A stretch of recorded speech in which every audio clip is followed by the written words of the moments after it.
नहेम्या अध्याय 1 हखल्याचा पुत्र नहेम्या याचा वृत्तांत। 20व्या वर्षी किस्लेव महिन्यात मी शूशन राजवाड्यात होतो। तेव्हा हनानी नावाचा माझा एक बांधव आणि इतर काही लोक यहुदातून आले। बंदिवासातून सुटलेल्यापैकी जे यहुदी शेष राहिले होते त्यांच्याविषयी व यरुशलेमेविषयी त्याचकडे मी पुसतपास केला।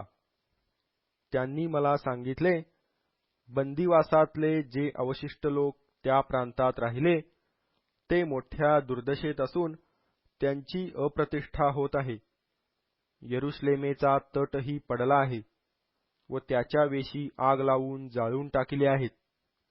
हे ऐकताच मी खाली बसून रडू लागलो आणि बरेच दिवसपर्यंत विलाप करीत राहिलो।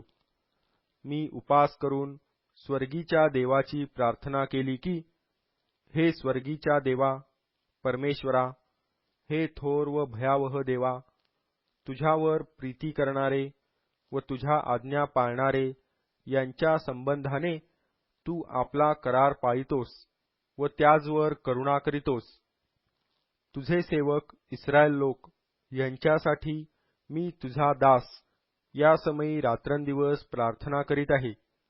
ती कान देऊन ऐक व डोळे उघडून पहा। आम्ही इस्रायल लोकांनी तुझ्याविरुद्ध पातके केली आहेत, ती मी कबूल करीतो। मी व माझ्या बापाच्या घराण्याने पातक केले आहे।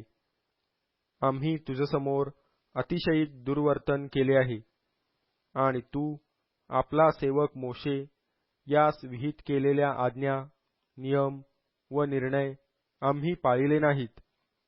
तू आपला सेवक मोशे यास जे सांगितले होते त्याचे स्मरण कर, ते हे की तुम्ही पातक केल्यास मी तुम्हास राष्ट्रांमध्ये विखरीन, पण तुम्ही मजकडे वळला व माझ्या आज्ञा मानून त्याप्रमाणे चालला तर तुमचे परागंदा झालेले लोक दिगंती असले तरी तेथून त्यास एकवट करून मी आपल्या नामाच्या निवासार्थ निवडलेल्या स्थानी आणीन। पहा, हे तुझे सेवक व तुझे लोक आहेत, त्यास तू आपल्या महासामर्थ्याने व प्रबल हस्ताने सोडविले आहे। हे प्रभू, मी विनवणी करीतो की तू आपल्या ह्या सेवकाच्या प्रार्थनेकडे व जे तुझे सेवक तुझ्या नामाचे भय बाळगण्यास उत्सुक आहेत त्यांच्या प्रार्थनेकडे कान दे। तुझ्या सेवकास आज यश दे आणि ह्या मनुष्याची त्याचवर कृपादृष्टी होईल असे कर। ह्यावेळी मी राजाचा प्यालेबरदार होतो। नहेम्या अध्याय 2 अर्थहशस्त राजाच्या कारकिर्दीच्या 20व्या वर्षी निसान महिन्यात राजापुढे द्राक्षारस ठेविलेला होता, तो मी उचलून राजास दिला। यापूर्वी मी कधीही त्याजसमोर खिन्न दिसलो नव्हतो। राजा मला म्हणाला, तू आजारी नसून तुझे तोंड का उतरले आहे?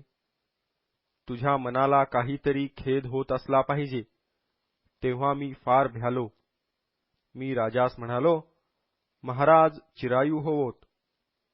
माझ्या वाडवडिलांच्या कबरा जेथे आहेत ते नगर उजाड पडले आहे, त्याच्या वेशी अग्नीने जळून गेल्या आहेत, तर माझे तोंड का उतरावयाचे नाही? राजाने मला विचारिले, तुझी विनंती काय आहे?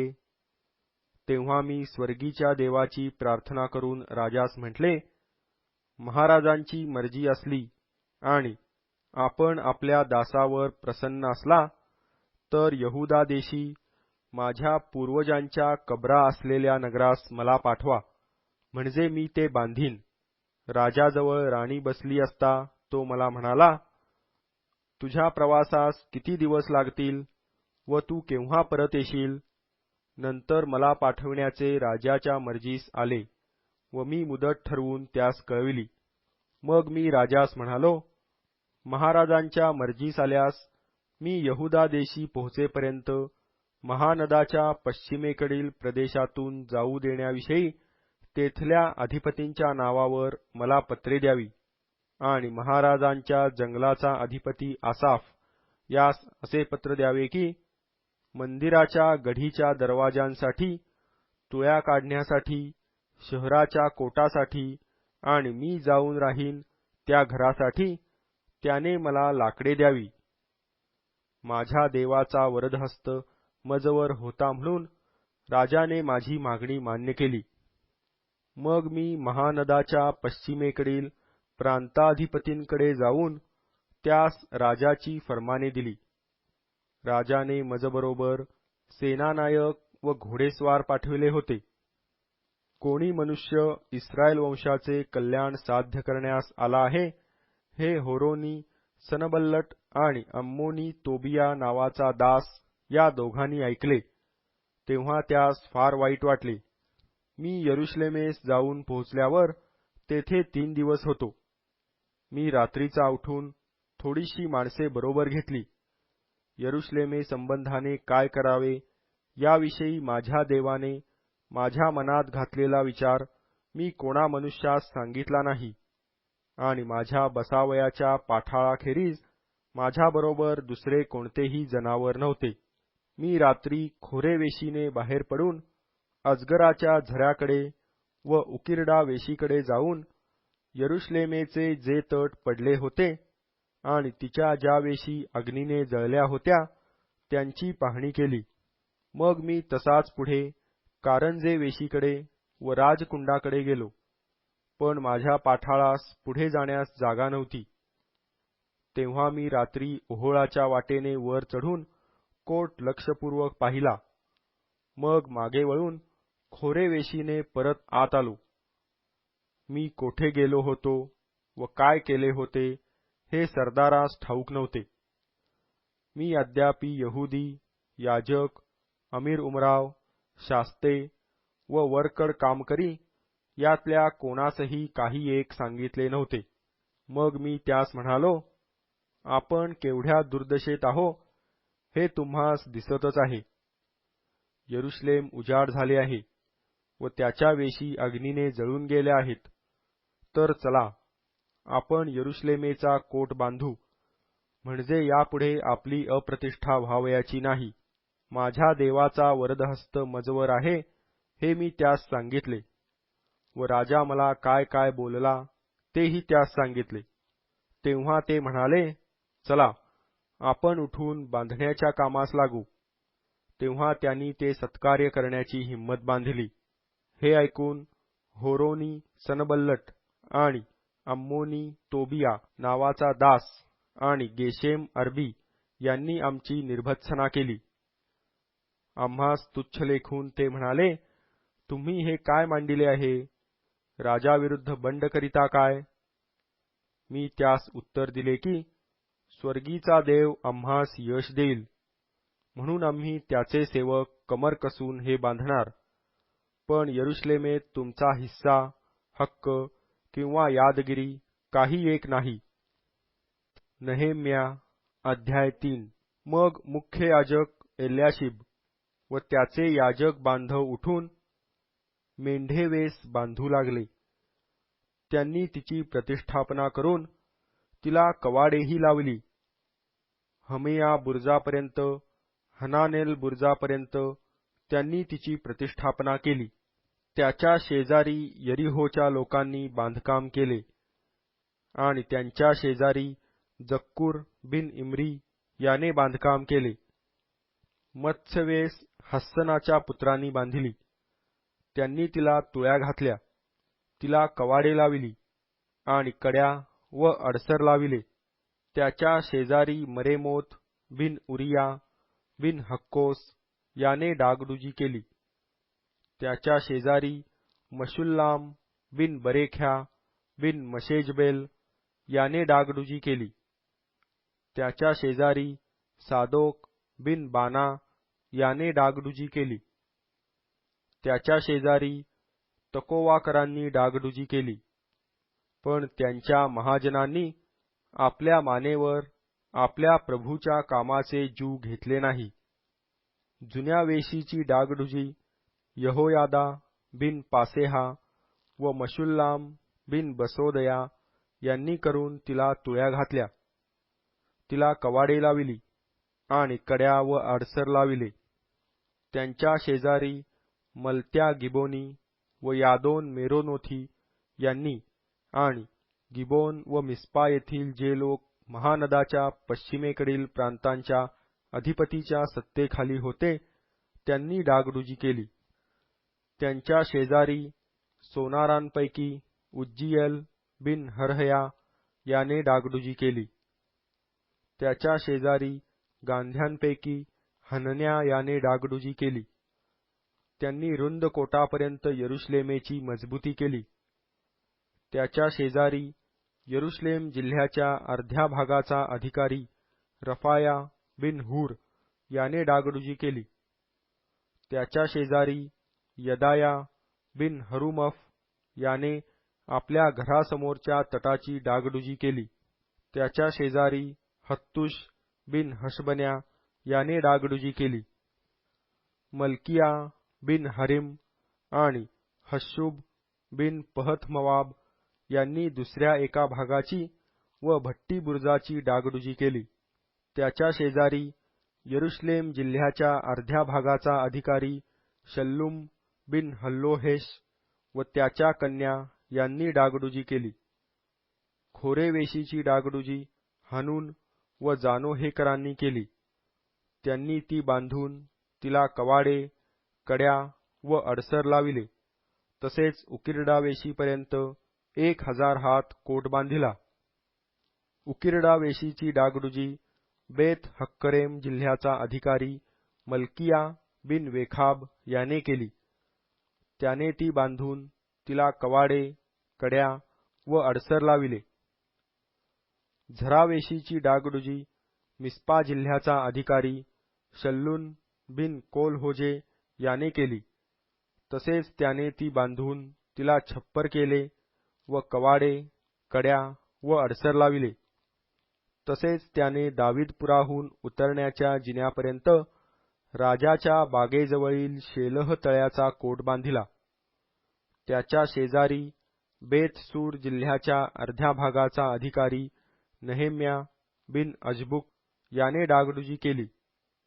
ती त्याने दाविदाच्या थडग्यांसमोर तेथे केलेल्या तळ्यापर्यंत वीरगृह नामक ठिकाणापर्यंत केली. त्याच्या शेजारी लेव्यांपैकी रहूम बिन बानी याने डागडुजी केली. त्याच्या जवळच कैला जिल्ह्याच्या अर्ध्या भागाचा अधिकारी हशब्या याने आपल्या जिल्ह्यातर्फे डागडुजी केली. त्याच्या शेजारी त्यांच्या भाऊबंदांपैकी कैला जिल्ह्याच्या दुसऱ्या अर्ध्या भागाचा अधिकारी बवई बिन हेनादाद याने डागडुजी केली. त्याच्या शेजारी दुसऱ्या एका भागी जेथे कोट वळसा घेतो व शस्त्रागाराकडे जाण्याची चढण लागते तेथे मिस्पाचा अधिकारी एजेर बिन येशुवा याने डागडुजी केली. त्याच्या शेजारी कोट वळसा घेतो तेथून मुख्य याजक एल्याशिब याच्या घराच्या दारापर्यंत बारूक बिन जब्बई याने आस्थेने दुसऱ्या एका भागाची डागडुजी केली. त्याच्या शेजारी एल्याशिबाच्या घराच्या दारापासून एल्याशिबाच्या घराच्या शेवटापर्यंत मेरेमोत बिन उरिया बिन हक्कोस याने दुसऱ्या एका भागाची डागडुजी केली. त्याच्या शेजारी तळवटीत राहणारे याजक यांनी डागडुजी केली.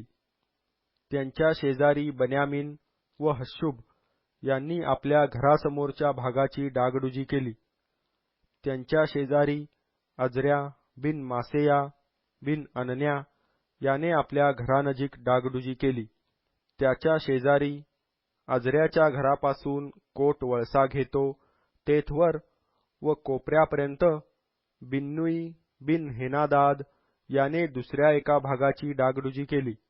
कोट वळसा घेतो त्यासमोर गारद्यांच्या अंगणाजवळ राजमंदिराबाहेर असलेल्या उंच बुरुजाची डागडुजी पलाल बिन उजई याने केली.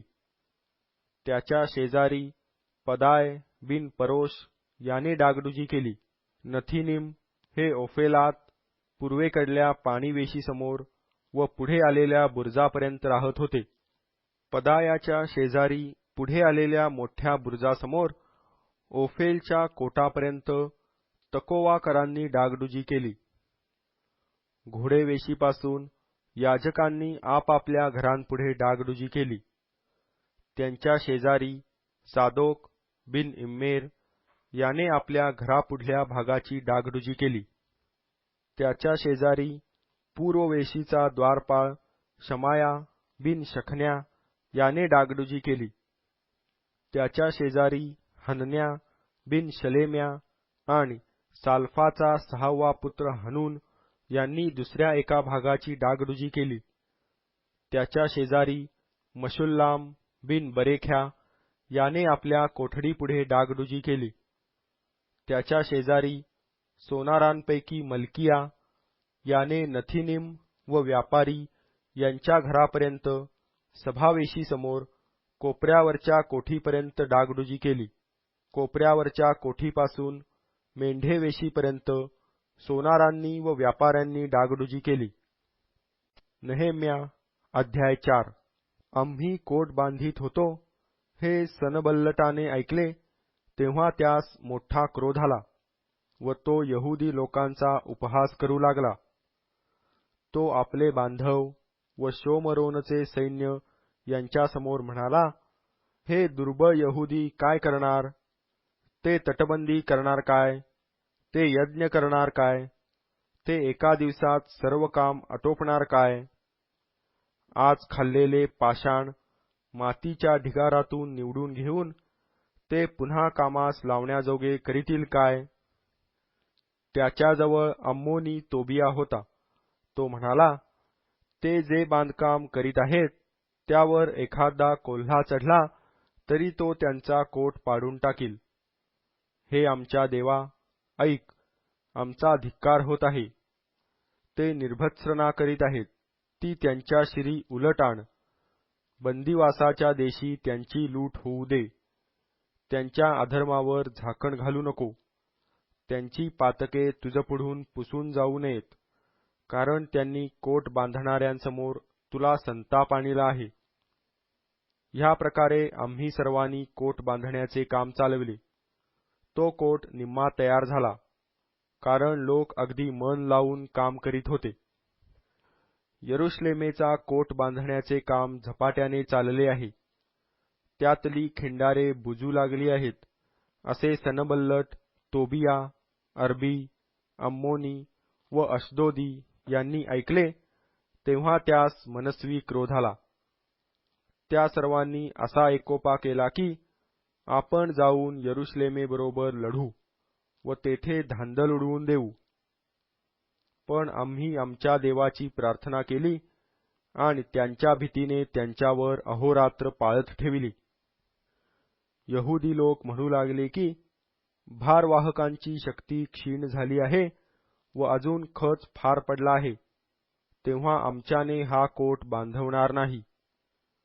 आमचे शत्रू म्हणाले, आम्ही त्यांच्यामध्ये शिरून त्यास मारून टाकू व त्यांचे काम बंद पाडीपर्यंत त्यांना काही कळावयाचे नाही की दिसावयाचे नाही. मग जे यहुदी त्यांच्याजवळ राहत होते ते चोहोकडून आमच्याकडे 10दा येऊन म्हणाले की तुम्ही आमच्याकडे परत या. या कारणास्तव लोकांच्या हाती तरवारी, बर्च्या व धनुष्ये देऊन कोटाच्या मागे अगदी खालच्या खुल्या ठिकाणी त्यांच्या घराण्यांप्रमाणे मी त्यास बसविले. ही सर्व व्यवस्था पाहून मी उठलो आणि सरदार, शास्ते व वरकड लोक यास म्हणालो, त्यांची भीती धरू नका. थोर व भयावह जो परमेश्वर, त्याचे स्मरण करून तुमचे भाऊबंद, तुमचे कन्यापुत्र, तुमच्या स्त्रिया व तुमची घरे यांच्यासाठी युद्ध करा. देवाने आमच्या शत्रूंची मसलत व्यर्थ केली हे आमच्या शत्रूंनी ऐकले तेव्हा आम्ही सगळे कोटाकडे परत जाऊन आपापल्या कामावर रुजू झालो. त्या दिवसापासून माझे अर्धे सेवक कामास लागत व अर्धे भाले, ढाली, धनुष्ये, चिलखते धारण करीत आणि यहुदाच्या सर्व घराण्यांमागे त्यांचे सरदार उभे असत. कोट बांधणारे व भारवाहक एका हाताने काम करीत व दुसऱ्या हातात शस्त्रे धारण करीत. बांधकाम करणारे आपल्या कमरेस तरवार लावून काम करीत. रणशिंग वाजविणारा माझ्याजवळ असे. मी सरदारास, शास्त्यास व वरकड लोकास सांगून ठेविले होते की हे काम मोठे व विस्तृत असून कोटावर काम करीत असता आपण एकमेकांपासून दूर असतो. तर रणशिंगाचा शब्द जेथे ऐकू येईल तेथे तुम्ही आमच्याकडे एकत्र व्हा. आपला देव आपल्यातर्फे लढेल. या प्रकारे आम्ही काम करू लागलो. त्यांच्यातले अर्धे लोक पहाटेपासून तारे दिसू लागत तोपर्यंत भाले घेऊन उभे असत. त्या समयी लोकास मी हेही सांगितले होते की प्रत्येक मनुष्याने आपल्या दासासह यरुश्लेमेच्या आतच रात्रीचे बिऱ्हाडास राहावे, म्हणजे ते रात्री आमची रखवाली करीतील आणि दिवसा काम करीतील. मी आपले कपडे उतरीत नसे. तसेच माझे भाऊबंद, माझे चाकर आणि माझ्या मागून चालणारे गार्दी कोणीही आपले कपडे उतरीत नसत. ते सर्व आपापली शस्त्रे हाती घेऊन पाण्याला जात. नहेम्या अध्याय 5. तेव्हा लोकांनी व त्यांच्या स्त्रियांनी आपल्या यहुदी भाऊबंदांविरुद्ध मोठी ओरड केली. कित्येक म्हणू लागले की आम्ही आमचे पुत्र व कन्या मिळून बहुत जण आहोत, म्हणून आमचे पोट भरण्यास पुरे इतके अन्न आम्हास खावयास मिळाले पाहिजे. कित्येक म्हणू लागले की अन्न मिळावे म्हणून महागाईमुळे आम्ही आमची शेते, द्राक्षाचे मळे व घरे गहाण ठेवली आहेत. दुसरे कित्येक म्हणू लागले की राजाचा कर भरण्यासाठी आमच्या शेतांवर व द्राक्षांच्या मळ्यांवर आम्ही पैसा काढिला आहे. वस्तुतः आमची शरीरे आमच्या भाऊबंदांच्या शरीरासारखीच आहेत व आमची मुलेबाळे त्यांच्या मुलाबाळांसारखीच आहेत. पहा, आम्ही आपले पुत्र व कन्या ह्यांना दास्य करण्यासाठी गुलामगिरीत ठेविले आहे. आमच्या काही कन्या दासी होऊन राहिल्या आहेत. त्यास सोडविण्याची आमच्यात काही ताकद राहिली नाही, कारण आमची शेते व द्राक्षांचे मळे दुसऱ्यांच्या हाती गेले आहेत. ही त्यांची भाषणे व ओरड ऐकून मला क्रोध आला. मग मी आपल्या मनात विचार करून सरदार व शास्ते याशी वाद करून म्हणालो की तुम्ही आपल्या बांधवांकडून वाढीदिढी घेता. मग मी त्यांच्याविरुद्ध एक मोठी सभा भरविली. मी त्यास म्हटले की जे आपले यहुदी भाऊबंद परराष्ट्रास विकले गेले होते त्यांची आम्ही शक्यनुसार सोडवणूक केली. पण तुम्ही आपल्या भाऊबंदांची विक्री चालविली आहे काय? त्यांना तुम्ही आम्हास विकणार काय? हे ऐकून ते स्तब्ध राहिले. त्यांनी चकार शब्दही काढिला नाही. मी आणखी म्हणालो, तुम्ही जे करीत आहात ते ठीक नव्हे. आपले शत्रू जे विदेशी लोक त्यांच्यामध्ये आपली अपकीर्ती होत आहे, म्हणून तुम्ही आपल्या देवाचे भय धरून चालू नये काय? तसेच मी, माझे बांधव व माझे सेवक असे आम्ही त्यास पैसा व धान्य वाढीदिढीने देतो. आपण हा वाढीदिढीचा व्यवहार सोडिला पाहिजे. तर आजच्या आज कसेही करून त्यांची शेते, त्यांचे द्राक्षाचे मळे, त्यांची जैतूनवने, त्यांची घरेदारे त्यास परत द्या.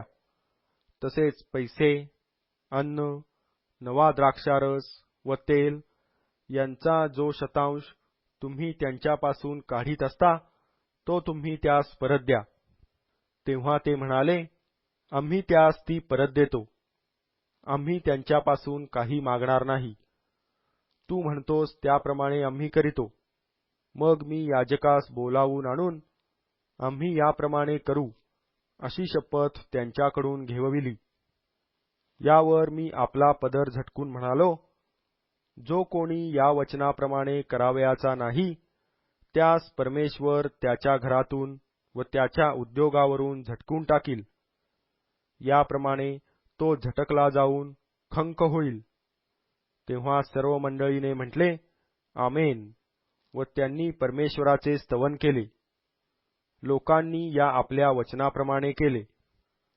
यहुदा देशात मला त्यांचा अधिपती नेमिले तेव्हापासून म्हणजे अर्थहशस्त राजाच्या कारकिर्दीच्या 20व्या वर्षापासून 32व्या वर्षापर्यंत 12 वर्षे मी व माझे भाऊबंद यांनी माझ्या अधिपत्याच्या वेतनाचे अन्न खाल्ले नाही.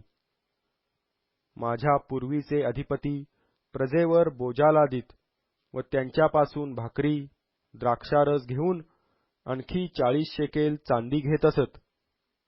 त्यांचे सेवक देखील लोकांवर अधिकार गाजवीत, पण मी तसे केले नाही, कारण मला देवाचे भय होते. मग मी कोटाचे काम नेटाने चालविले. आमच्या लोकांनी काही जमीन विकत घेतली नाही. माझे सर्व सेवक कामासाठी तेथे एकवट झाले होते. 150 यहुदी व शास्ते आणि आमच्या भोवतालच्या राष्ट्रातले जे लोक आम्हाकडे येत तेही माझ्या पंक्तीला असत. दररोज 1 बैल व 6 चांगली मेंढरे शिजवीत आणि माझ्यासाठी पाखरे तयार करीत, आणि दर 10 दिवसांनी सर्व जातीचा द्राक्षारसही मेजावर येत असे. तरी मी अधिपतीच्या वेतनाचे अन्न सेविले नाही, कारण लोकांवर कामाचा बोजा फार मोठा होता. हे माझ्या देवा, जे काही मी या देशाच्या लोकांसाठी केले त्याचे तू स्मरण करून माझे बरे कर. नेहेम्या अध्याय 6. मी कोट बांधण्याचे संपविले आणि कोटाला कोठे तूटफूट राहू दिली नाही. वेशीचे दरवाजे मात्र अद्यापि लाविले नव्हते. हे सनबल्लट, तोबिया, गेशेम अरबी व आमचे वरकड शत्रू यांनी ऐकले. तेव्हा सनबल्लट व गेशेम यांनी मला सांगून पाठविले की, चल, आपण ओनोच्या मैदानातील एखाद्या खेड्यात एकमेकास भेटू. पण मला काहीतरी दगा करण्याचा त्यांचा मनसुबा होता. हे पाहून मी जासूद पाठवून त्यास कळविले की, मी मोठ्या कामात गुंतलो आहे. मला येण्याला सवड नाही. मी काम सोडून तुम्हाकडे का यावे, काम का बंद पाडावे. त्यांनी 4 वेळा माझ्याकडे हाच निरोप पाठविला आणि मीही त्यास असेच उत्तर दिले. 5व्या वेळी सनबल्लटाने आपल्या चाकराच्या हाती खुली चिठ्ठी देऊन माझ्याकडे पाठविले. त्या चिठ्ठीत असे लिहिले होते की, निरनिराळ्या राष्ट्रात अशी बातमी उठली आहे आणि गेशेमही असेच म्हणत आहे की, तुझा व यहुदी लोकांचा बंड करण्याचा विचार आहे, म्हणून तू हा कोट बांधित आहेस. या अफवेवरून असे दिसते की तू त्यांचा राजा होऊ पाहत आहेस. तू यहुदा देशात राजा आहेस असे स्वतःविषयी यरुशलेमेत जाहीर करावे म्हणून तू संदेष्टेही नेमिले आहेत. हे वर्तमान राजाच्या कानी जाणार. ह्याकरिता आता आपण एकत्र जमून वाटाघाट करू. मी त्यास सांगून पाठविले की, तू म्हणतोस तसा प्रकार काही घडलेला नाही. ही तुझ्या मनाची कल्पना आहे.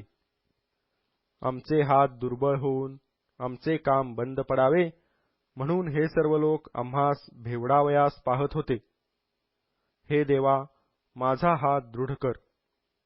मग मी शमाया बिन दलाया बिन महेतबेल याच्या घरी आलो. तो दार लावून घेऊन आत बसला होता.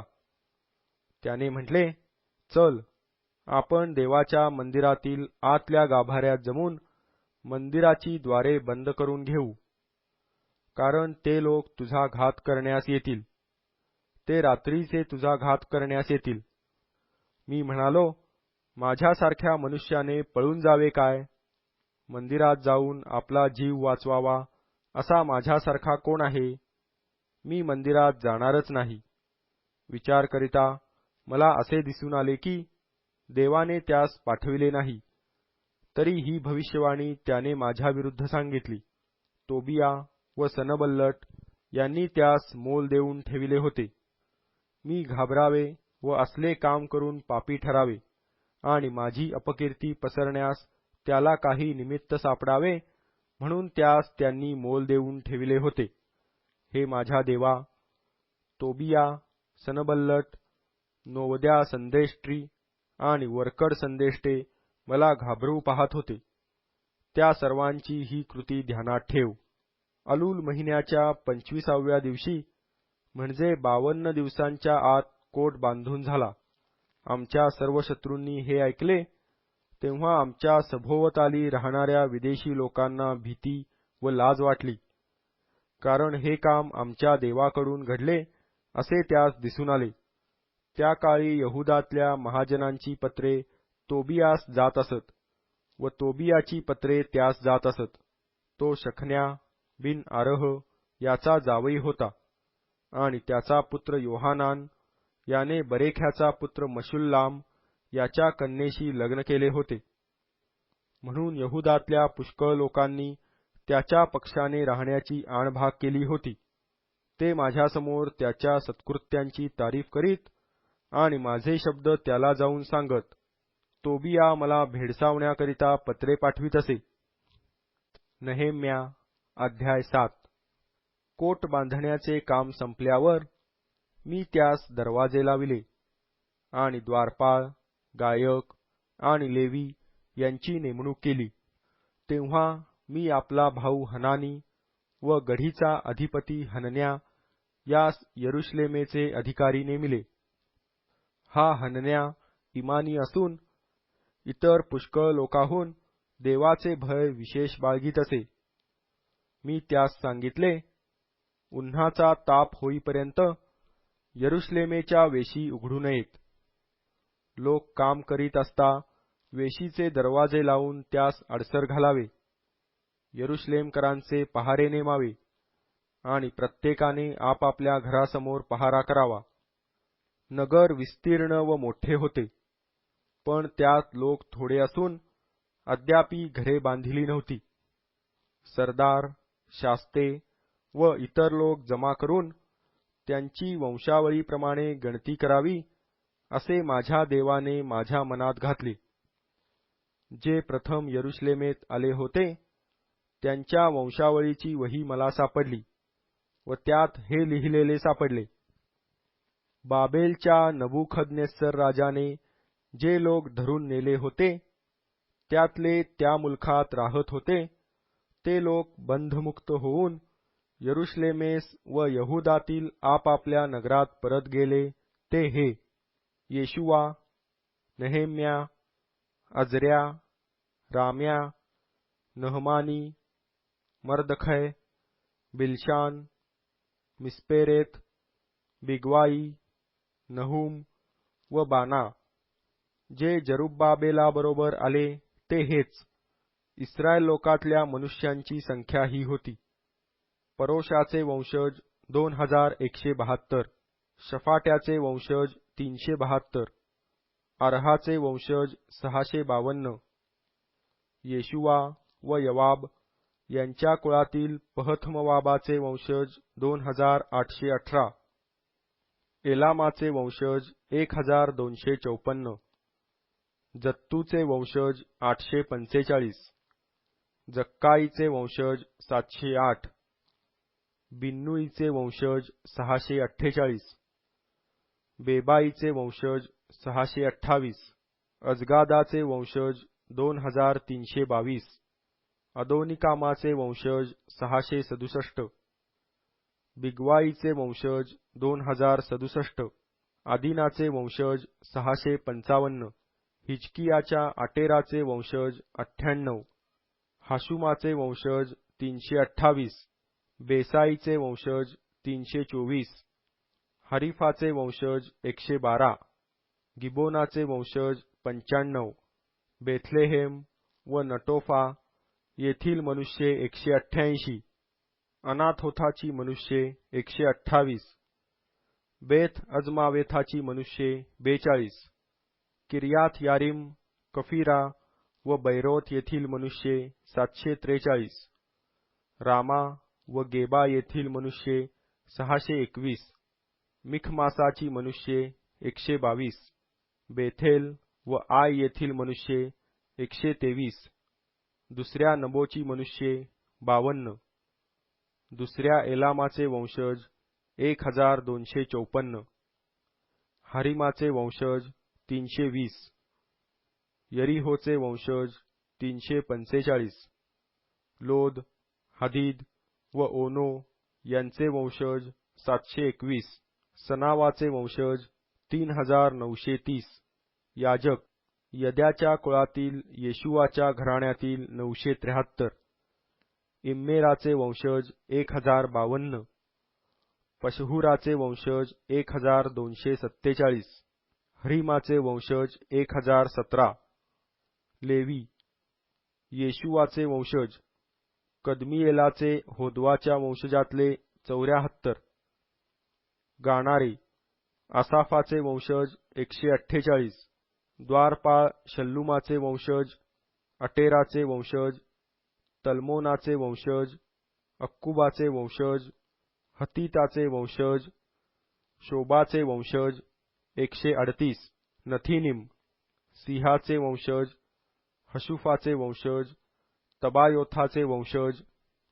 केरोसाचे वंशज, सियाचे वंशज, पादोनाचे वंशज, लबोनाचे वंशज, हगाबाचे वंशज, सलमाईचे वंशज, हनानाचे वंशज, गिद्देलाचे वंशज, गहाराचे वंशज, रायाचे वंशज, रसीनाचे वंशज, नकोदाचे वंशज, गज्जामाचे वंशज, उज्जाचे वंशज, पासेहाचे वंशज, बेसईचे वंशज, मौनिमाचे वंशज, नफुशेसिमाचे वंशज, बकबुकाचे वंशज, हकुफाचे वंशज, हरहुर्राचे वंशज, बसलिथाचे वंशज, महिदाचे वंशज, हर्षाचे वंशज, बरकोसाचे वंशज, सिसराचे वंशज, तामहाचे वंशज, नसीहाचे वंशज, हतीफाचे वंशज, शल्मोनाच्या चाकरांचे वंशज,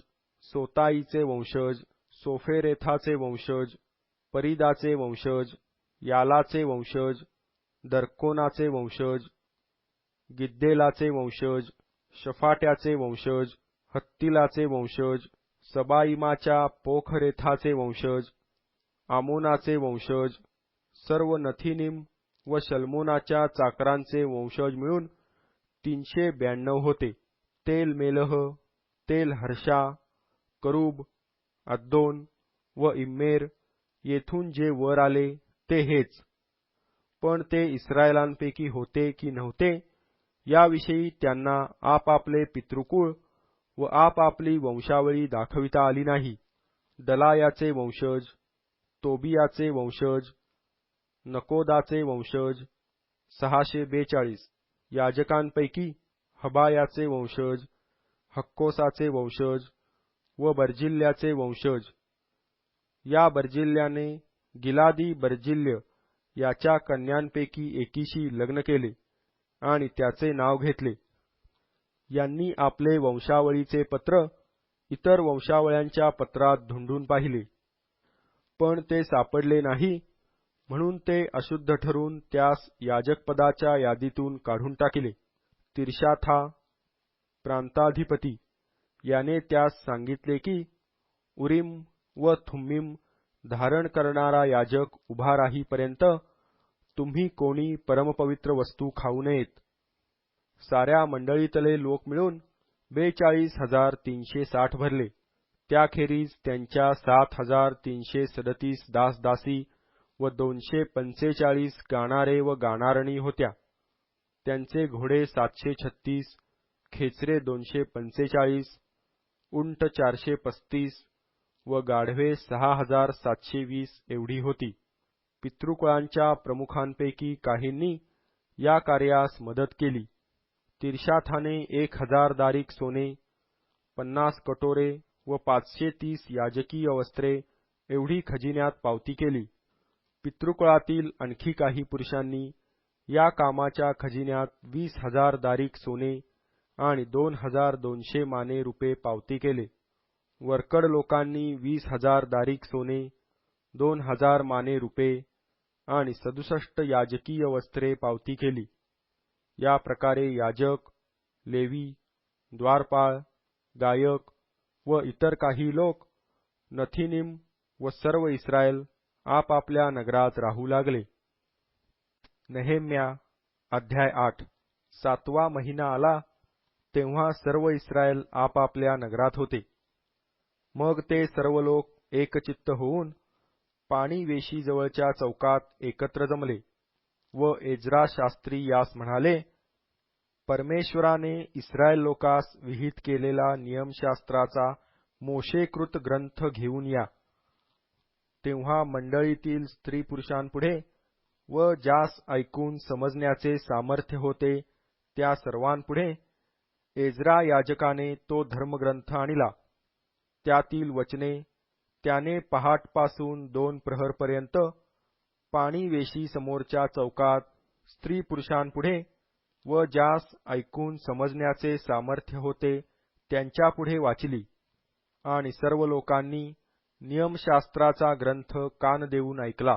लोकांनी मुद्दाम केलेल्या एका लाकडी पीठावर एज्रा शास्त्री उभा राहिला व त्याच्याजवळ उजवीकडे मतिथ्य, शेमा, अनाया, उरिया, हिल्किया व मासेया हे उभे राहिले व त्याच्या डावीकडे पदाया, मिशाएल, मलखिया, हाशुम, हशबद्दाना, जखर्या व मशुल्लाम हे उभे राहिले. एज्राने उभे राहून तो ग्रंथ उघडिला. तेव्हा एज्रा सर्वास दिसला, कारण तो सर्वाहून उंच ठिकाणी उभा होता. त्याने तो ग्रंथ उघडिला तेव्हा सर्व लोक उभे राहिले. मग एज्राने देवाधिदेव परमेश्वर याचा धन्यवाद केला व सर्व लोकांनी आपले हात वर करून आमेन, आमेन असे म्हटले आणि आपली डोकी लववून व आपली मुखे भूमीकडे करून परमेश्वरास प्रणाम केला. येशुवा, बानी, शेरेब्या, यामीन, अकूब, शब्बथई, होदिया, मासेया, कलिता, अजऱ्या, योजाबाद, हनान व पलाया हे लेव्यांसुद्धा नियमशास्त्राचा अर्थ लोकास समजावून सांगत होते व लोक आपल्या स्थानी उभे होते. त्यांनी तो ग्रंथ, तो देवाच्या शास्त्राचा ग्रंथ स्पष्टीकरणासह वाचून दाखविला. वाचले तेवढे लोकास चांगले समजले. मग नहेम्या, तिर्शाथा, प्रांताधिपती, एज्रा याजक, शास्त्री आणि लोकास शिकविणारे लेवी हे सर्व लोकास म्हणाले, हा दिवस तुमचा देव परमेश्वर याच्या प्रित्यर्थ पवित्र आहे. तर शोक करू नका, रडू नका, कारण ते लोक नियमशास्त्रातली वचने ऐकून रडू लागले होते. तेव्हा त्याने त्यास सांगितले, जा, मिष्टान्नाचे सेवन करा, गोड गोड पेये प्या व ज्यांच्या घरी काही तयार नसेल त्यास वाढून पाठवा, कारण आजचा दिवस परमेश्वराप्रित्यर्थ पवित्र आहे. तुम्ही उदास राहू नका, कारण परमेश्वराविषयीचा जो आनंद तोच तुमचा आश्रयदुर्ग होय. शांत रहा, कारण आजचा दिवस पवित्र आहे. दुःख करू नका, असे म्हणून लेव्यांनी लोकास शांत केले.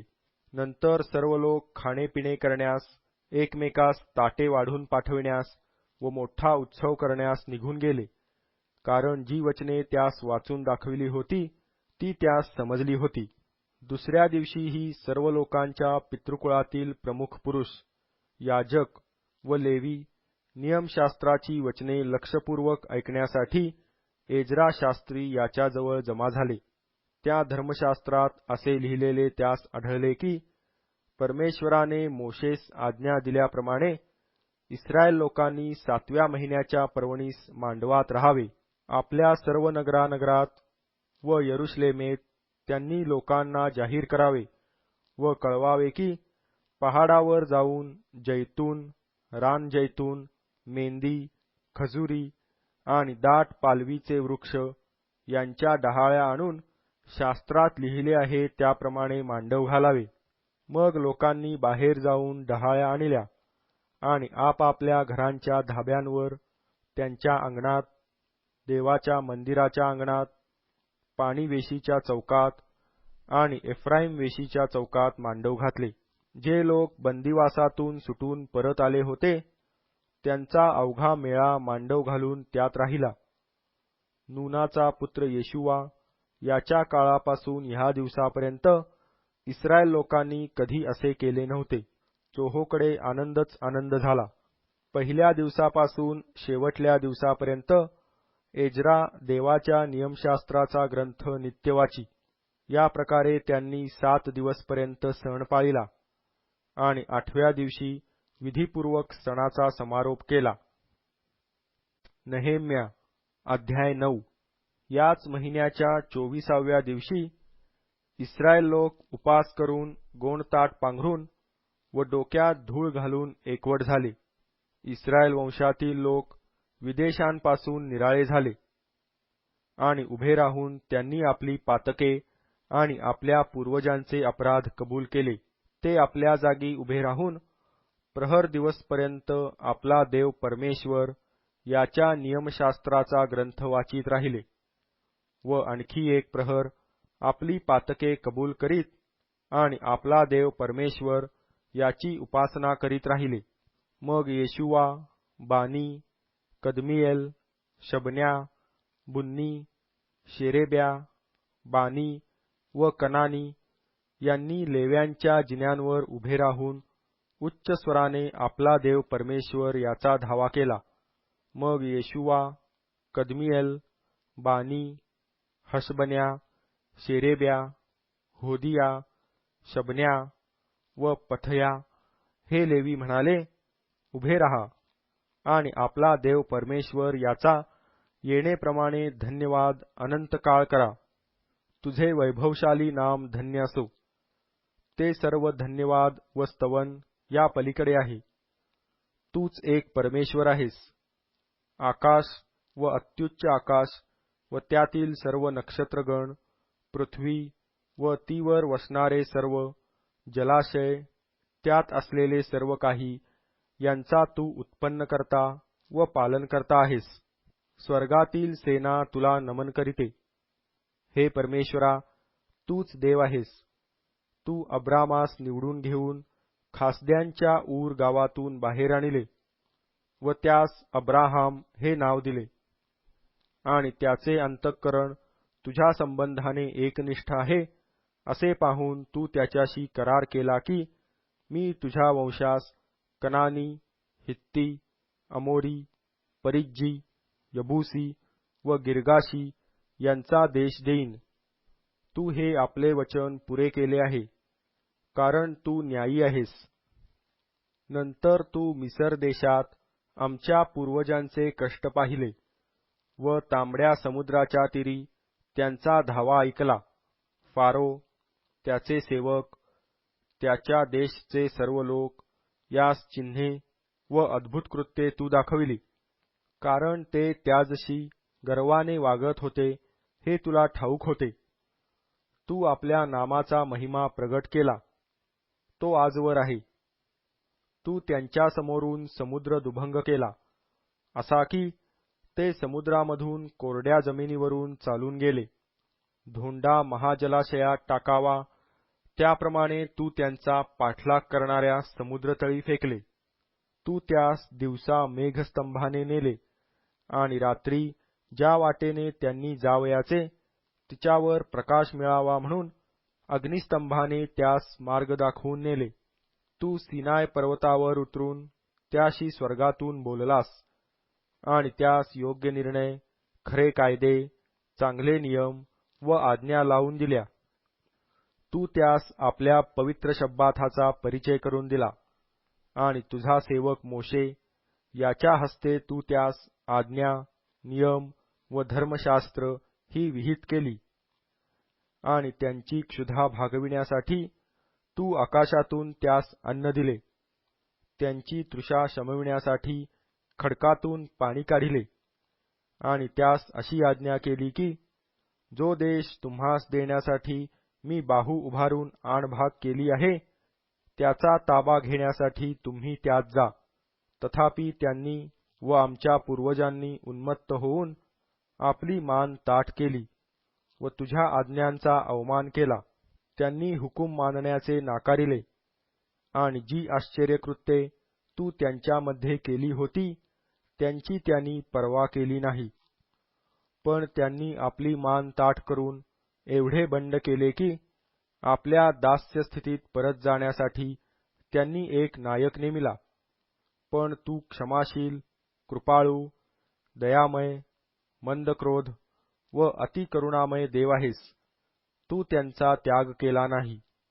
त्यांनी ओतीव वासरू केले व ज्या देवाने तुला मिसर देशातून सोडवून आणले तोच हा असे म्हणून तुला संताप आणणारी कामे केली.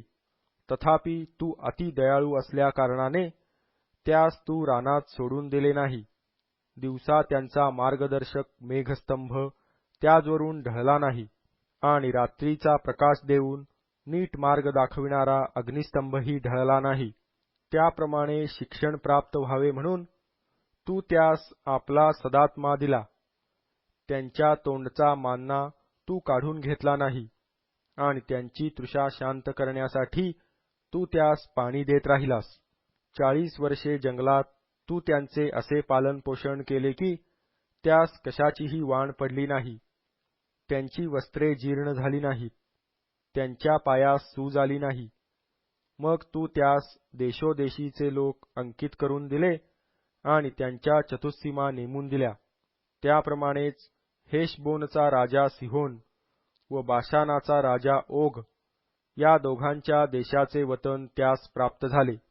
तू त्यांचे वंशज आकाशातील ताऱ्यांप्रमाणे बहुगुणित केले आणि ज्या देशात जाऊन तुम्ही त्यांचे वतन पावाल म्हणून तू त्यांच्या पूर्वजास सांगितले होते त्या देशी तू त्यास नेऊन पोचविले.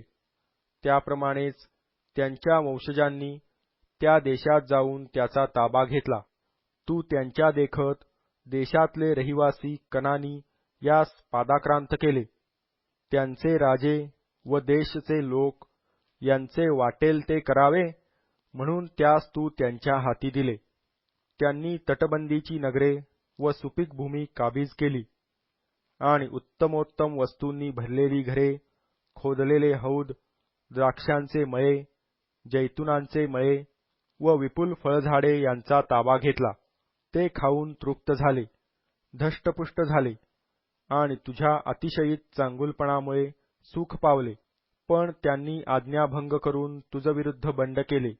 तुझे धर्मशास्त्र त्यांनी पाठीमागे फेकून दिले. तुझकडे त्यांनी पुन्हा वळावे असे ज्या तुझ्या संदेष्ट्यांनी निक्षून सांगितले त्यास त्यांनी जीवे मारिले आणि तुला संतप्त केले. त्यामुळे तू त्यास त्यांच्या शत्रूंच्या हाती दिले. त्यांनी त्यास संकटात घातले. तरी आपल्या विपत्काळी त्यांनी तुझा धावा केला, तो तू स्वर्गातून ऐकला व तुझ्या दयेच्या बहुतकृत्यास अनुसरून त्यास त्यांच्या शत्रूंच्या हातून सोडविण्यासाठी तू त्यास सोडविणारे दिले. पण जेव्हा जेव्हा त्यास स्वास्थ्य मिळे तेव्हा तेव्हा ते तुझ्यासमोर दुष्कर्म करीत.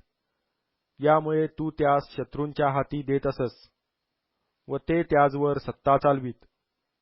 तरी ते तुझकडे वळून तुझा धावा करीत, तो तू स्वर्गातून ऐकत असस आणि तुझ्या दयेच्या कृत्यास अनुसरून तू त्यास अनेक वेळा मुक्त केले.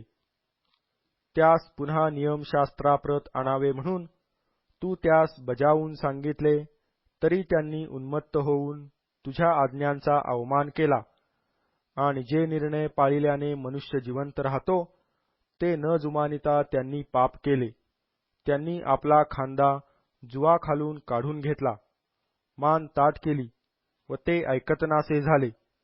तू पुष्कळ वर्षे त्यांची गय केली व आपल्या आत्म्याने संदेष्ट्यांच्याद्वारे त्यास बजावित आलास. पण त्यांनी कान दिला नाही म्हणून तू त्यास अनेक देशातील लोकांच्या हाती दिले.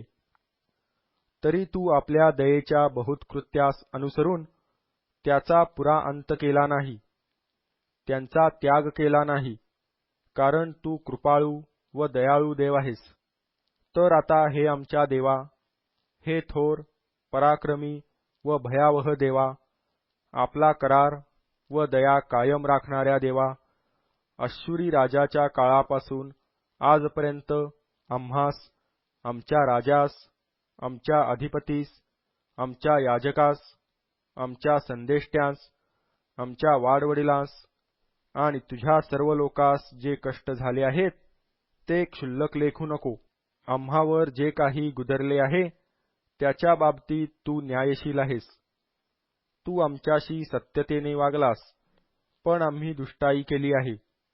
आमचे राजे, अधिपती, याजक आणि वाडवडील यांनी तुझे नियमशास्त्र पाळिले नाही आणि आपल्या ज्या आज्ञांच्या व निर्बंधांच्या योगे तू त्यास बजाविले त्याकडे त्यांनी लक्ष दिले नाही.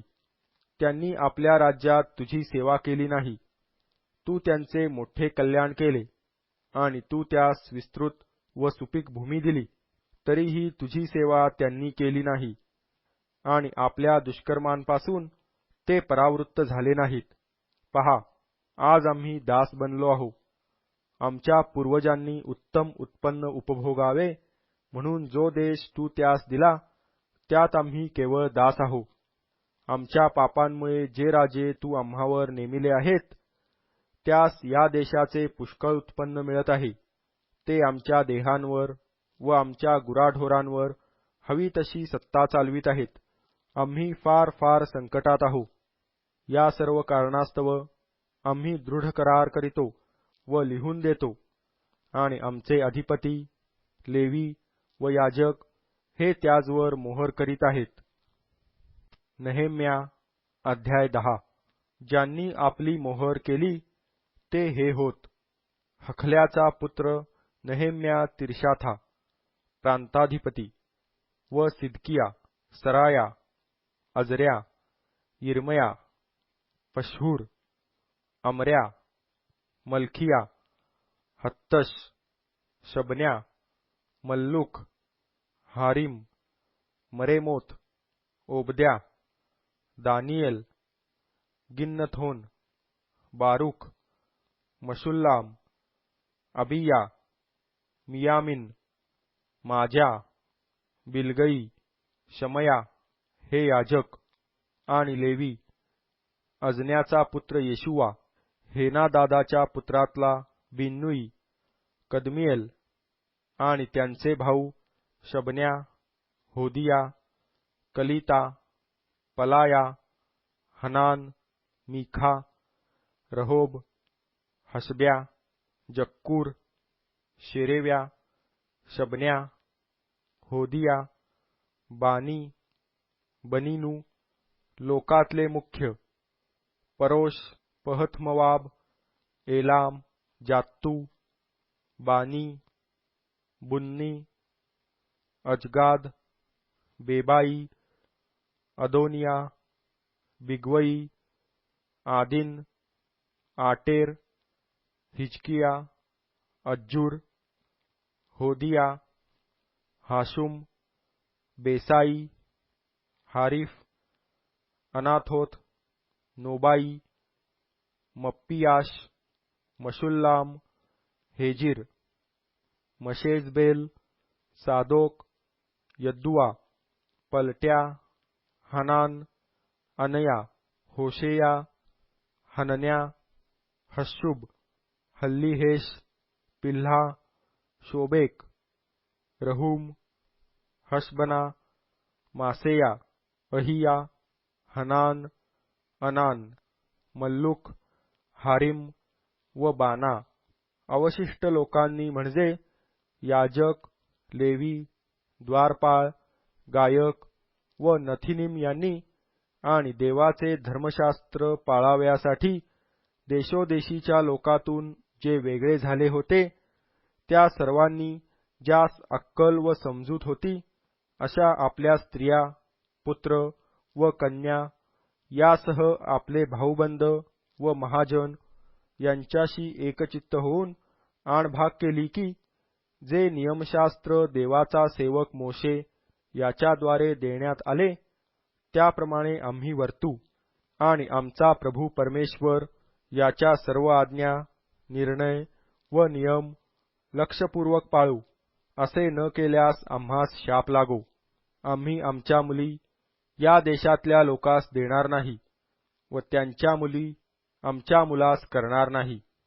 या देशच्या लोकांनी शब्बाथ दिवशी एखादी वस्तू अथवा अन्नसामग्री विकावयास आणली तर आम्ही ती त्यांच्याकडून शब्बाथ दिवशी किंवा एखाद्या पवित्र दिवशी विकत घेणार नाही.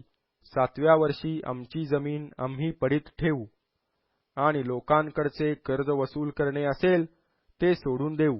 याशिवाय आम्ही असा एक नियम घालून ठेवितो की आम्ही आपल्या देवाच्या मंदिरातील उपासनेसाठी प्रत्येकी 1/3 शेकेल दरवर्षी द्यावा. समर्पित भाकरी, नित्याचे अन्नार्पण, नित्याचे होमार्पण आणि शब्बात, चंद्रदर्शन आणि नेमिलेले सण या संबंधाची बलिदाने आणि पवित्र वस्तू, इस्रायलांच्या प्रायश्चित्तासाठी पापार्पणे या सर्वांसाठी आमच्या देवाच्या मंदिराच्या कामी लागणारा खर्च आम्ही द्यावा. मग याजक, लेवी व इतर एकंदर लोक अशा आम्ही सर्वांनी पुढील कार्यांसाठी चिठ्ठ्या टाकिल्या. म्हणजे नियमशास्त्रात लिहिल्याप्रमाणे आमचा देव परमेश्वर याच्या वेदीवर जाळण्यासाठी आपल्या पितृकुळांप्रमाणे वर्षानुवर्ष नियमित समयी आपल्या देवाच्या मंदिरात लाकडाची अर्पणे आणावी. आपापल्या जमिनीचा प्रथम उपज व निरनिराळ्या वृक्षांची प्रथम फळे वर्षानुवर्ष परमेश्वराच्या मंदिरी आणावी आणि नियमशास्त्रात लिहिल्याप्रमाणे आपले प्रथम जन्मलेले पुत्र तसेच आपल्या गुराढोरांचे व शेरडा मेंढरांचे प्रथम जन्मलेले हे सर्व आमच्या देवाच्या मंदिरात सेवा करणाऱ्या याजकांकडे घेऊन यावे आणि आपल्या मळलेल्या पिठाचा पहिला उंडा, समर्पित अंशाची अर्पणे, सर्व प्रकारच्या झाडांची फळे, द्राक्षारस व तेल ही याजकांकडे देवाच्या मंदिराच्या कोठड्यात आणावी आणि आपल्या जमिनीच्या उत्पन्नाचा दशमांश लेव्यांकडे न्यावा. कारण लेवी सर्व नगरातून आमच्या शेतीच्या उत्पन्नाचा दशमांश घेत असतात. लेवी दशमांश घेतील तेव्हा त्यांच्याबरोबर अहरोनाच्या वंशातला कोणी याजक असावा आणि लेव्यांनी दशमांशाचा दशमांश आमच्या देवाच्या मंदिराच्या कोठड्यात म्हणजे भांडारात पोचता करावा. इस्रायल लोक व लेव्यांचे वंशज यांनी धान्य, द्राक्षारस व तेल यांचे समर्पित अंशाचे अर्पण, पवित्र स्थानाची पात्रे, सेवा करणारे याजक, द्वारपाळ व गायक असतात त्या कोठड्यात आणावे आणि आम्ही आपल्या देवाचे मंदिर सोडू नये. नहेम्या अध्याय 11. लोकांचे अधिपती यरुश्लेमेत राहत असत. वरकड लोकांपैकी 10तल्या एकाने पवित्र नगर यरुश्लेम येथे राहावे आणि 9 जणांनी इतर नगरात वस्ती करावी हे ठरविण्यासाठी त्यांनी चिठ्ठ्या टाकिल्या. जे स्वसंतोषाने यरुश्लेमेत राहण्यास कबूल झाले त्या सर्वांस लोकांनी धन्य म्हटले. यरुश्लेमेत राहणारे प्रांतांचे प्रमुख हेच होत. पण इस्रायल लोक, याजक लेवी, नथीनिम व शल्मोनाच्या सेवकांचे वंशज यरुश्लेमेत व यहुदातील आपापल्या नगरात व वतनात राहत होते. यरुश्लेमेत काही यहुदी व काही बन्यामिनी राहत होते.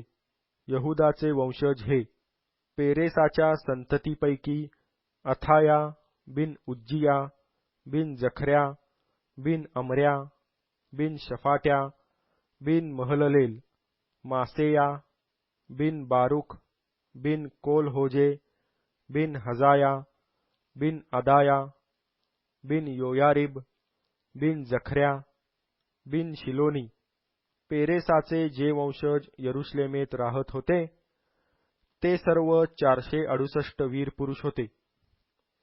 तसेच बन्यामिनाचे वंशज सल्लू बिन मशुल्लाम बिन योएद बिन पदाया बिन कोलाया बिन मासेया बिन इथिएल बिन यशाया आणि त्याच्या मागून गब्बई व सल्लाई यांचे वंशज 928 होते.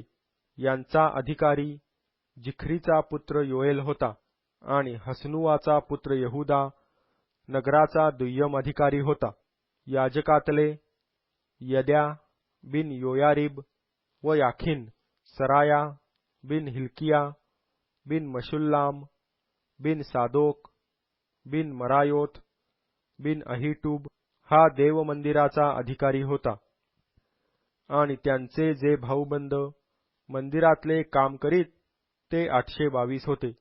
अदाया बिन यहोराम बिन पलल्या बिन अस्सी बिन जखऱ्या बिन पशहूर बिन मलकिया आणि त्याचे भाऊबंद पितृकुळांचे प्रमुख 242 आणि अमशसई बिन अजरेल बिन अहजई बिन मशिल्लेमोत बिन इम्मेर आणि त्यांचे भाऊबंद 128 बलवान वीर आणि त्यांचा अधिकारी हगदोलिमाचा पुत्र जब्दिएल हा होता.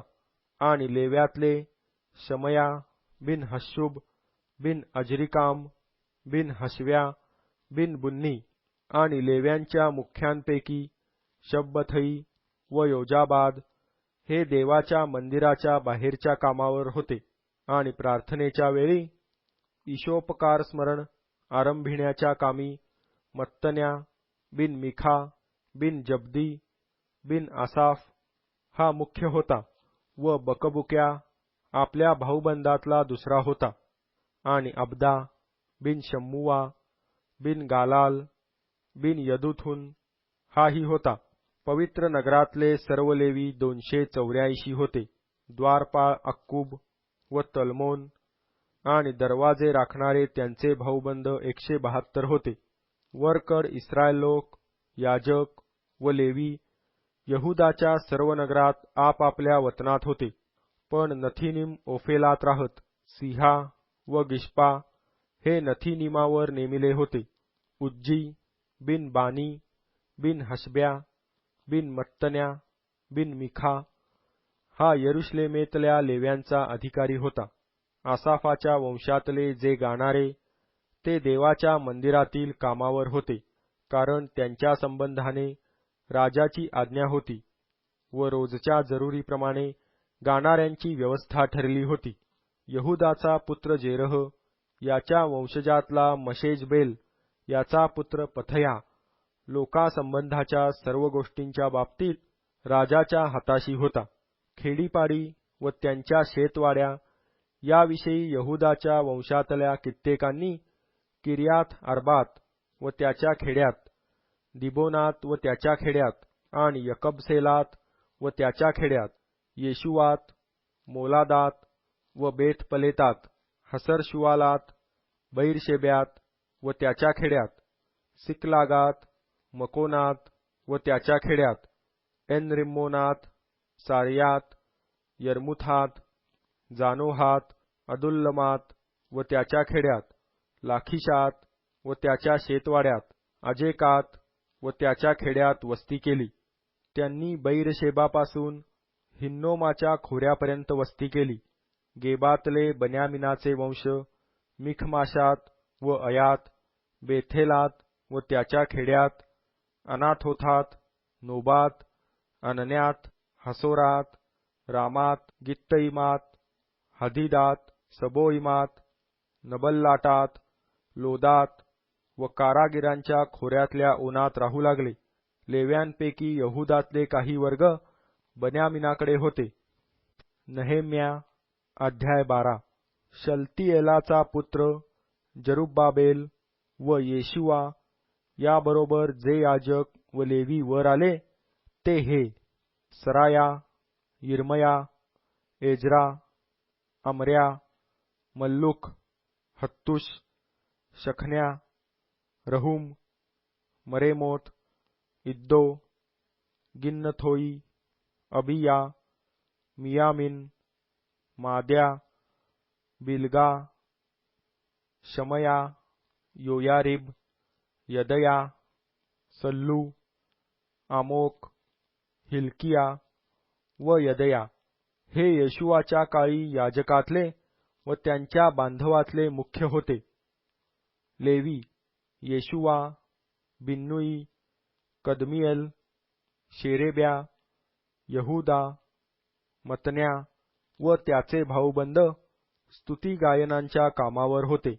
आणि त्यांचे भाऊबंद बकबुक्या व उन्नो त्याचबरोबर पहाऱ्यावर होते. येशुआस योयाकीम झाला, योयाकीमाला एल्याशीब झाला, एल्याशिबाला योयादा झाला, योयादास योनाथान झाला व योनाथानास यद्दवा झाला. योयाकिमाच्या काळी याजक पितृकुळातले मुख्य होते.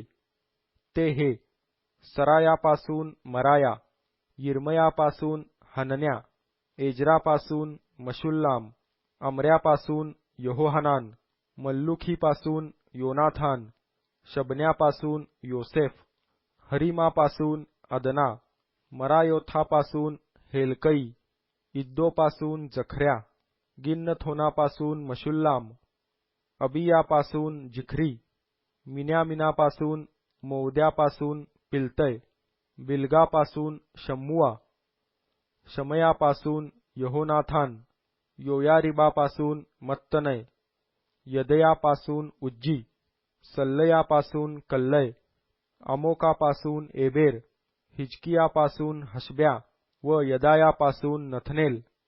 एल्याशिब, योयादा, योहानान व यद्दवा यांच्या काळी लेवी आणि दारयावेश पारसाच्या कारकिर्दीतले याजक हे त्यांच्या पितृकुळांचे मुख्य होते. लेव्यांचे वंशज आपापल्या पितृकुळांचे मुख्य इतिहासाच्या पुस्तकात एल्याशिबाचा पुत्र योहानान याच्या काळापर्यंत नमूद केले होते आणि लेव्यातले मुख्य हशब्या, शेरेब्या व कदमिएलाचा पुत्र येशुवा व त्यांच्यासमोर त्यांचे भाऊबंद असे मेळ्याने देवाचा मनुष्य दावीद याच्या आज्ञेप्रमाणे स्तवन व ईशोपकार स्मरण करावयास होते. मत्तन्या, बकबुक्या, ओबद्या, मशुल्लाम, तल्मोन व अक्कूब हे द्वारपाळ वेशीवरील कोठ्यांचे रक्षण करीत असत. हे योयाकिम बिन येशुवा बिन योसादाक याच्या वेळी व नहेम्या प्रांताधिकारी व लेखक एजरा याजक यांच्या काळी होते. यरुशलेमेच्या कोटाच्या समर्पणाच्या समयी लेव्यांनी आनंद व धन्यवाद करून झांजा, सारंग्या व वीणा वाजवून आणि गाऊन तो प्रसंग साजरा करावा म्हणून त्यास यरुशलेमेत पोचविण्यासाठी त्यांच्या त्यांच्या स्थानातून हुडकून काढिले. यरुशलेमेच्या चोहोकडल्या प्रांतातून, नटोफातीच्या खेड्यापाड्यातून, बेथ गिलगाल येथून आणि गेबा व अजमावेथ येथल्या शेतवाडीतून गायकांचे वंशज एकवट झाले. त्यांनी यरुशलेमेच्या आसपास खेडी वसविली होती. मग याजक व लेवी यांनी स्वतःस शुचिर्भूत करून लोकांची, वेशींची व कोटाची शुद्धी केली. मी यहुदाच्या सरदारास कोटावर चढविले आणि त्यांच्या 2 टोळ्या केल्या. त्या स्तोत्रे गात मिरवीत चालल्या. त्यांची एक टोळी दक्षिण दिशेने म्हणजे केरवेशीकडे चालली आणि तिच्या मागून होशया, यहुदाचे अर्धे अधिकारी, अजऱ्या, एजरा, मशुल्लाम, यहुदा, बन्यामीन, शमया, यिर्मया व कित्येक याजकांचे पुत्र करणे घेऊन चालले. जखर्या बिन योनाथान बिन शमया बिन मत्तन्या बिन मिखाया बिन जक्कूर बिन आसाफ आणि त्याचे भाऊबंद शमया, अजरेल, मिललई, गिललई, माई, नथनेल, यहुदा व हनानी हे देवाचा मनुष्य दावीद याची वाद्ये घेऊन चालले आणि त्यांच्यापुढे एजरा शास्त्री चालला. ते झरावेशीकडून नीट दावीदपुराच्या पायऱ्यांवरून कोटाच्या चढणीवर दाविदाच्या मंदिराच्या वरल्या भागाकडून पूर्वेस पाणीवेशीपर्यंत गेले. स्तोत्रे म्हणणारी व मिरवत जाणारी दुसरी टोळी त्यास मिळावयास पुढे चालली आणि तिच्या मागून मी व अर्धे लोक कोटावरील भट्टी बुरुजावरून रुंद कोटापर्यंत आणि एफ्राईम वेशीपासून जुन्या वेशीवरून मत्स्यवेस, हनानेल बुरुज व हमया बुरुज यावरून मेंढे वेशीपर्यंत गेलो. गारद्यांच्या वेशीत ते जाऊन उभे राहिले. अशा स्तोत्रे म्हणणाऱ्या दोन्ही टोळ्या देवाच्या मंदिरात उभ्या राहिल्या. मी व मजबरोबर अर्धे अधिपतीही उभे राहिले. याजक एल्याकिम, मासेया, मिन्यामिन, मिखाया, एल्योएनाई, जखऱ्या व हनन्या यांनी करणे हाती घेतले आणि मासेया, शमाया, एलाजार, उज्जी, यहोहानान, मलखिया, एलाम व एजेर यांनीही करणे घेतले. गायकांनी उंच स्वराने गायले. इज्रह्या त्यांचा अध्यक्ष होता. त्या दिवशी लोकांनी मोठे यज्ञ करून आनंद केला, कारण देवाने त्यास आनंदाने परिपूरित केले होते. बायका मुलांनीही आनंद केला. यरुश्लेमेचा आनंदध्वनी दूर जाऊन पोहोचला. याजक व लेवी यांचे ठरलेले वाटे नगरोनगरीच्या शेतांप्रमाणे गोळा करावे म्हणून त्या दिवशी भांडारे, परमेश्वराप्रित्यर्थ समर्पित अंश, प्रथमफळे व दशमांश यांच्या कोठड्यांवर लोक नेमण्यात आले. कारण याजक व लेवी हे हजर राहिल्या कारणाने यहुदास आनंद झाला होता. दाविदाच्या व त्याचा पुत्र शलोमोन याच्या आज्ञेप्रमाणे ते आपल्या देवाच्या मंदिराचे व शुद्धीकरणाचे काम करीत. तसेच गायक व द्वारपाळ हेही करीत.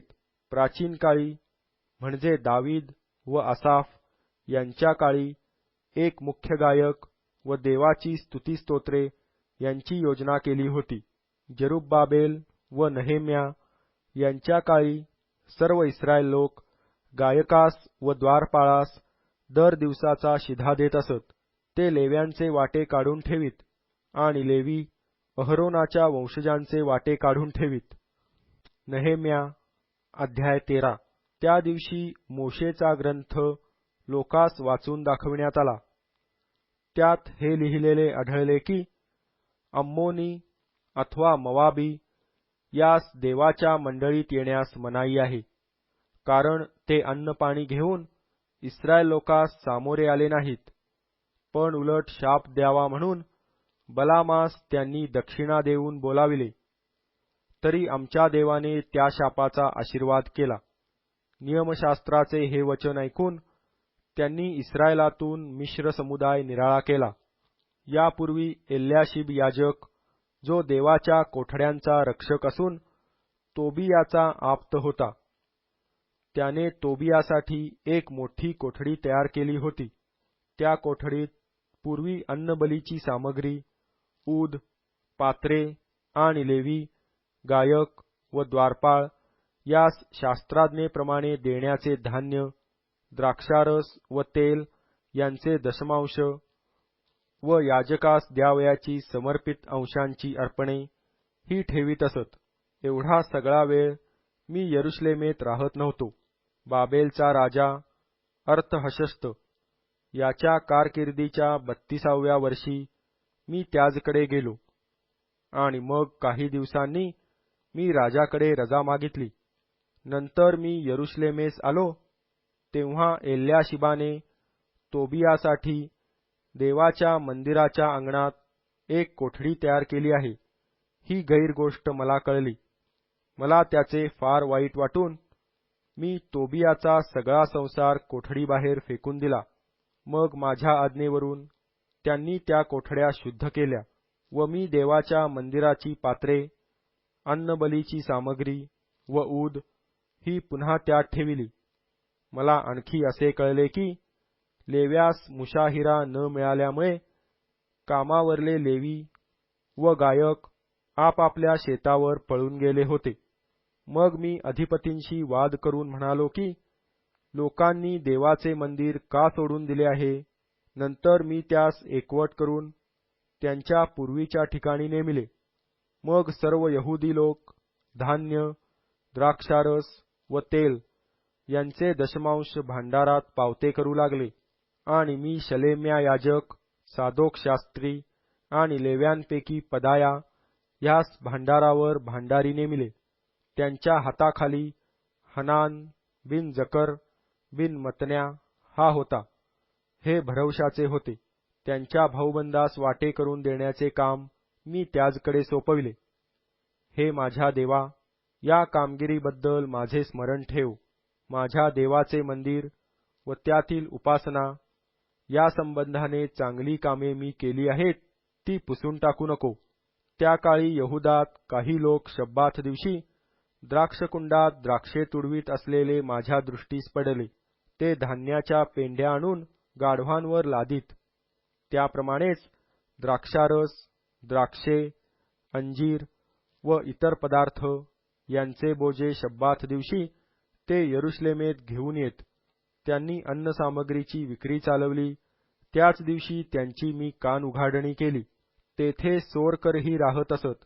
ते मासे व नाना प्रकारचे पदार्थ आणून शब्बात दिवशी यहुदी लोक व यरुशलेमकर यास विकीत असत. मग यहुदाच्या सरदार मंडळीशी वाद करून मी म्हणालो, तुम्ही असले दुष्कर्म करून शब्बात दिवस पवित्र असा पाळीत नाही हे काय? तुमच्या वाडवडिलांनीही असेच केले ना? त्यामुळे देवाने आम्हावर व या नगरावर हे सर्व अरिष्ट आणले ना? तुम्ही शब्बात दिवस पवित्र न मानून इस्रायलावर आणखी अरिष्ट आणावयास पाहता. शब्बात सुरू होण्यापूर्वी यरुशलेमेच्या वेशींच्या आसपास अंधार पडू लागे, म्हणून मी आज्ञा केली की वेशींचे दरवाजे लावून घ्यावे आणि शब्बात संपेपर्यंत ते उघडू नयेत. शब्बात दिवशी काही एक बोजा आत आणता येऊ नये म्हणून मी आपले काही चाकर वेशीवर ठेविले. 1-2 वेळा व्यापाऱ्यास व हर तऱ्हेच्या मालाची विक्री करणाऱ्यास यरुशलेमेच्या बाहेर राहावे लागले. तेव्हा मी त्यास दरडावून म्हटले, तुम्ही कोटासमोर का उतरला? पुन्हा असे केल्यास तुमच्यावर मी हात टाकीन. तेव्हापासून ते पुन्हा शब्बात दिवशी आले नाहीत. मग मी लेव्यास आज्ञा केली की शब्बात दिवस पवित्र मानून पाळावा, म्हणून तुम्ही शुद्ध होऊन वेशीवर पहारा करण्यास येत जा. हे माझ्या देवा, माझ्या हितार्थ माझ्या याही कामगिरीचे स्मरण ठेव आणि तुझ्या विपुल दयेस अनुसरून माझा बचाव कर. त्या काळी अशदोदी, अम्मोनी व मवाबी स्त्रियांशी लग्ने केलेले यहुदी लोक मला आढळले. त्यांची मुलेबाळे अर्धवट अशदोदी भाषा बोलत. त्यास यहुदी भाषा बोलता येत नसे. ते आपापल्या जातींची मिश्र भाषा बोलत. मी त्या लोकांशी वाद केला. मी त्यास शिव्या शाप दिले. त्यातल्या कित्येकास मार दिला आणि त्यांचे केस उपटून देवाची शपथ घेऊन असे म्हणावयास लाविले की आम्ही इतप्पर आमच्या कन्या त्यांच्या पुत्रास देणार नाही आणि त्यांच्या कन्या आम्ही व आमचे पुत्र करणार नाही. इस्रायलाचा राजा शल्मोन अशाच प्रकारच्या गोष्टींनी पापमग्न झाला होता ना? पुष्कळ राष्ट्रात त्याच्यासारखा कोणी राजा झाला नाही. तो देवाचा आवडता असून त्याला सर्व इस्रायलावर राजा केले होते, तरी त्यालाही अन्य जातीच्या स्त्रियांनी पापात पाडिले. तुमचे ऐकून आम्ही अन्य जातींच्या स्त्रियांशी विवाह करून आमच्या देवाचे अपराधी व्हावे व घोर पातक करावे काय? मुख्य याजक एल्याशिब याचा पुत्र योयादा, याच्या पुत्रांपैकी एक जण सनबल्लट होरोनी याचा जावई होता. मी त्यास आपल्याजवळून हाकून लाविले. हे माझ्या देवा, त्यांनी याजकपद भ्रष्ट केले आहे आणि याजक वृत्तीचा व लेवी वृत्तीचा करार मोडिला आहे, म्हणून त्यांची आठवण ठेव. या प्रकारे मी त्यास सगळ्या परकीयांपासून शुद्ध करून प्रत्येक याजकाची व लेव्याची पाळी आणि अनुक्रम ही ठरवून दिली. मग लाकडाचे अर्पण व प्रथम उपज आणण्याची वेळ मी ठरवून दिली. हे माझ्या देवा, माझ्या हितार्थ माझे स्मरण ठेव.